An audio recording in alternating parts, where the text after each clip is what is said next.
આ તરફ કલોલ તાલુકા પંચાયત અને નગરપાલિકા ચૂંટણીમાં વિવાદ થયો છે। કલોલમાં બેઠકો બિનહરીફ ન થાય તે માટે કોંગ્રેસના ઉમેદવારોને અજ્ઞાતવાસમાં લઈ જવાયા। કલોલ પાલિકાની 44માંથી 4 બેઠકો બિનહરીફ થઈ છે। વધુ બેઠકો બિનહરીફ ન થાય તે માટે કોંગ્રેસના બાકીના ઉમેદવારોને અજ્ઞાતવાસમાં લઈ જવાયા।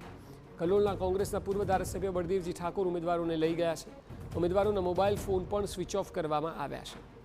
સ્થાનિક પોલીસ તંત્ર ઉપર ઉમેદવારોને ધમકાવી અને ફોર્મ પાછું ખેંચાવવા દબાણ કરવાનું આક્ષેપ છે।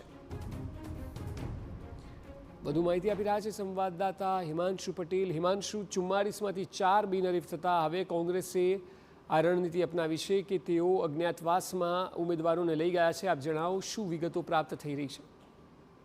જી, વાત કરીએ તો કલોલ સ્થાનિક ચૂંટણીમાં ગરમાવો આવ્યો છે।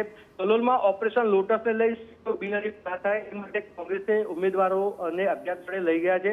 કલોલ નગરપાલિકાની 44માંથી 4 બેઠકો બિનહરીફ થતા જ કોંગ્રેસના બાકી ઉમેદવારોને તકેદારીના ભાગરૂપે અજ્ઞાતવાસમાં લઈ જવામાં આવે છે।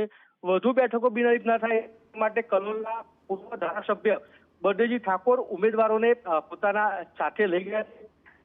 પહેલા સ્થાનિક પોલીસ તંત્ર ઉપર પણ આક્ષેપ કરવામાં આવ્યો હતો કે સ્થાનિક પોલીસ ઉમેદવારોને ધમકાવીને ફોર્મ પાછું ખેંચવા માટે દબાણ કરી રહી છે।